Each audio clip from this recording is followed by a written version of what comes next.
Die Machine or Cold War Zombies is officially 3 years old now. That's kind of insane, and I just wanted to talk because at the time that this dropped, it felt like the zombies community was bigger than it ever has, and the future for this game mode seems very bright as well. I mean, there were mainstream COD YouTubers and streamers just streaming and playing zombies. Looking back, I'm not sure if that's something that happened before, but to me it felt like more people were interested in this game mode than ever before. It also felt like a lot more people were watching videos on YouTube.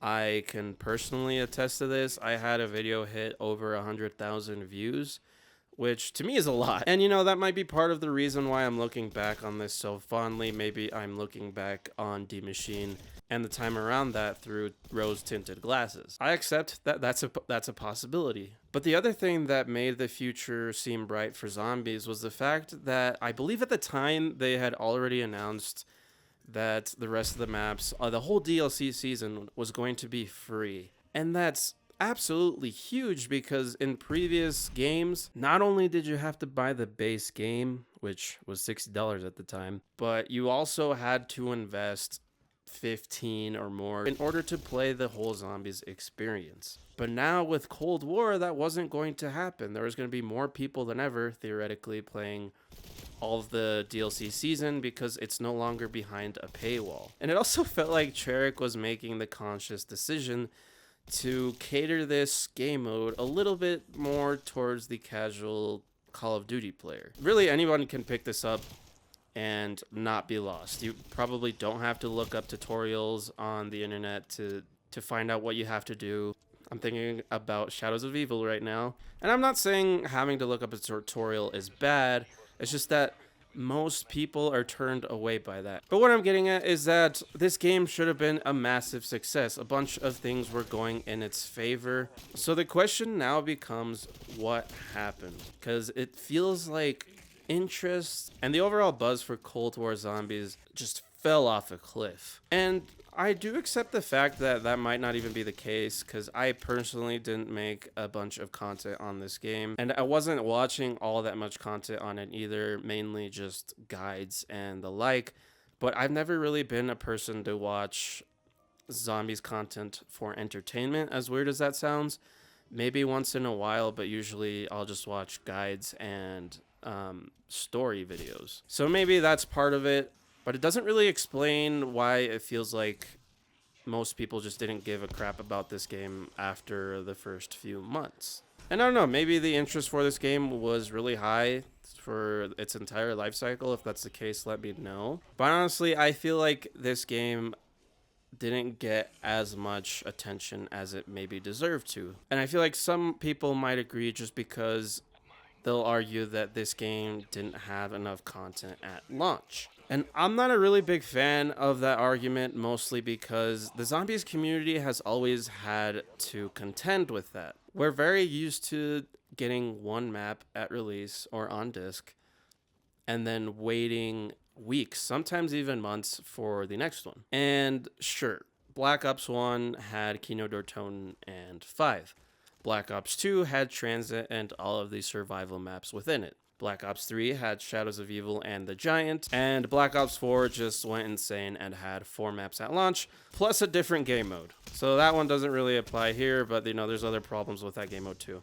And when it came to Cold War Zombies, all we really got was Die Maschine, and that's it. So what I'm saying is that some people might think that this is the reason why interest died down. You only have one map to play with, and that's going to get boring after a while, especially in the weeks waiting to Firebase Z. But like I said, I don't really like that idea because it's something that we've always struggled with a bit. I think having one less map wasn't really the issue. It might be part of it, but I don't think it's the whole picture. Because I personally think that Cold War had more incentive than some of the other Black Ops games at launch. Because this was the first Black Ops installment or installments of Zombies that had its own progression system with the Ethereum crystals and how you upgraded the perks, the field upgrades, and the weapon classes. I believe there might be one more, but it's not coming to me right now. To me, that was so fascinating at first. And I might talk more about this later, but that I think that system is a little bit flawed because that on its own didn't really keep people playing the game. But like Black Ops 3 and Black Ops 4, it had its ranking progression. You could go from level 1 to whatever it was on zombies. It also had a camo grind, which was always fun. I never partook in Black Ops 4. I'm not really quite sure why, but I was really a fan during this game. I actually got Dark Matter, as you can see. And this game also had limited time modes, which, yeah, I'll grant you the fact that they weren't that fun. But to me, all of these things, having a ranking progression, having stuff to upgrade all the sandbox elements within zombies, having a camo grind, that sounds like more of an incentive to play than games like BO2 or Black Ops 1, where all you really could do was run the Easter egg, do high rounds, whatever. And that's my personal opinion. I'm not saying that those aren't fun games, fun maps in their own right, but I'd personally rather play something like this over and over for weeks on end than something like Kino der Toten. Maybe that's just because I've played Kino der Toten hundreds of times in my lifetime, and it might be something else. It might just be personal preference. And I'm not trying to argue to the grave that this game had more content than all of the other Black Ops installments. Like, I can see the argument for why this just didn't have much to offer, especially to the hardcore zombies player. So now the question becomes why that's the case. Why didn't this game have more content? Why did it not have more to offer to the hardcore player? I think part of the reason is that, like I said before, Treyarch were intentionally trying to get more people into zombies. But we also have the little pandemic that happened a few years ago. And I mean, there's nothing we can really do about that. That's just really unfortunate. But I also wanted to entertain the idea of maybe you and I watching, are just in a different mindset. Maybe we have too much of a hardcore mindset. And well, what do I mean by that? Maybe we have just been playing this game mode for so long that we have certain expectations of what we want from this game mode. Because in my eyes, that might explain why back in the days of Kino der Toten or Transit, there wasn't as much of complaining happening because we only got Transit, because we only got Kino and 5, because there wasn't as many years of expectations altering our opinions. Back then we had just World at War and Black Ops 1 to look back on. That was only about 4 years, I want to say.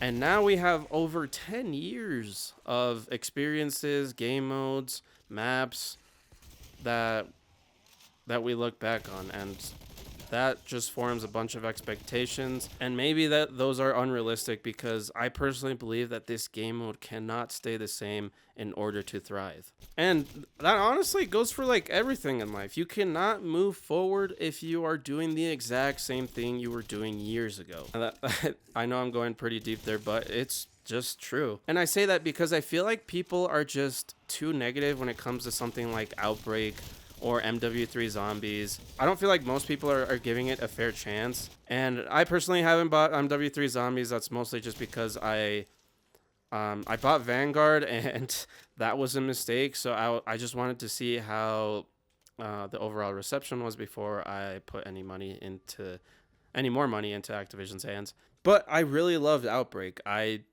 just didn't get the negativity that it got. And I thought it was a great evolution for the game mode. I feel like most people just write it off because they see a YouTuber write it off, or they see their friends writing it off without even trying it. And that's very dangerous, because, you know, Treyarch could be putting their all into something that isn't round-based in 2024. And if we don't try it, then what do we end up with? Just MWZ, more of open world zombies. And I'm fine with that, but it feels like most people aren't. And granted, if you've played the game and genuinely don't like it for whatever reason, then this doesn't apply to you.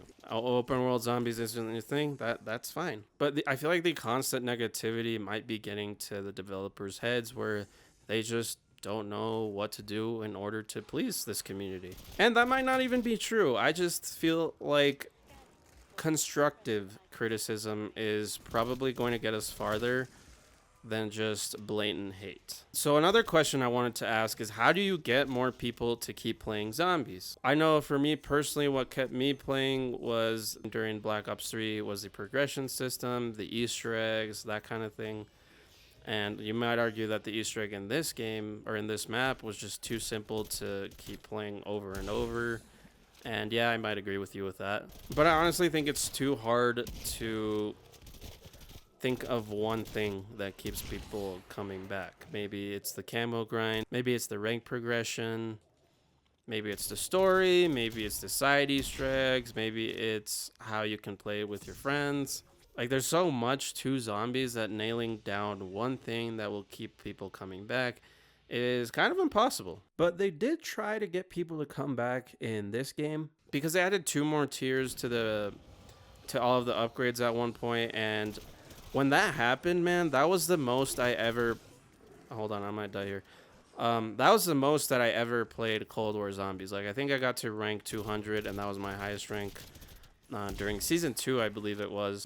Because it was really fun for me to constantly keep upgrading all of my abilities, all of the perks, all of the ammo mods, all the weapon classes. And I actually made a video about this a while back, but I feel like they implemented that system in an incorrect way, or at least a little bit flawed, because the system that we got, it just gave you a currency, the Ethereum crystals. You didn't have to actually use what you were upgrading in order to upgrade it. And I think the mistake there was that it didn't force people to try out everything, so they just saw one thing that they liked and stuck to that thing. So my solution was that they had to implement like challenges that would take you more than like 2 games to complete, because that's all it really took to get all the Ethereum crystals to fully upgrade a new object, a new perk. So my solution was like, give the player some really hard challenges in order to upgrade whatever they're using. So like, for example, if you're using the healing aura field upgrade, if you want to upgrade that, then you'd have to revive, like, I don't know, this is just a random number, but like 100 teammates, and then that would get you to the next tier. You know, have challenges that force you to actually use the thing and are difficult and long enough that keep the player coming back. Let's see, what else do I want to talk about? I think I've gotten most of my thoughts out. I guess if you're still watching at this point, I'd like to know, if you want to comment, and if you even played this game, what caused you to stop playing Cold War Zombies, or what made you lose interest? I guess I also just wanted to say that while I'm not a game developer, I'm not really quite sure where Treyarch could take round-based zombies to keep innovating, because that's always something that they've tried to do with every new game.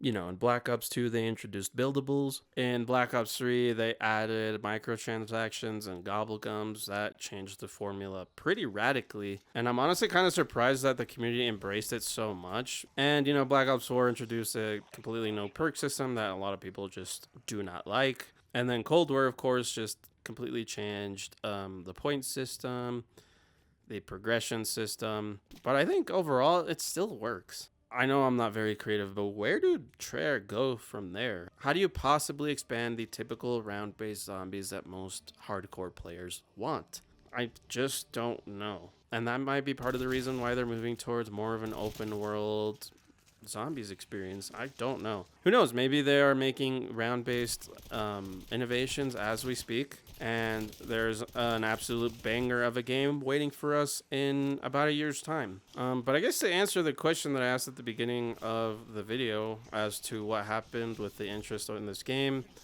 it comes down to a lot of reasons, but I think there just wasn't enough for hardcore players to keep playing it, and they had like dozens of other maps to fall back on for entertainment. I think casual players just by nature don't play the game mode as much. So I think overall Treyarch have to implement something a lot more addicting to keep players coming back. So to strike a balance between that and making it casual enough to have new players keep trying it out, to strike that balance is going to be incredibly difficult, but I hope they find a way to do it. Because honestly, I don't think I'll ever stop playing zombies, which is kind of weird to say. It's just something I look too fondly on to ever stop playing it forever. And if you're watching this, that's probably the case for you as well. So I would just encourage you to whatever happens next, look at it with an open mind and try it before anything else, before forming an opinion on it. And I think with that, if more people started doing that, the zombies community might just be in a better place. I'm sorry if this was a bit ranty. I just kind of wanted to have a chill play session and speculate a little bit about what ended up happening, what might be the best for the community. I don't know. I might be full of shit. This whole video might be full of shit. I just wanted to put it out there into the void that is the internet.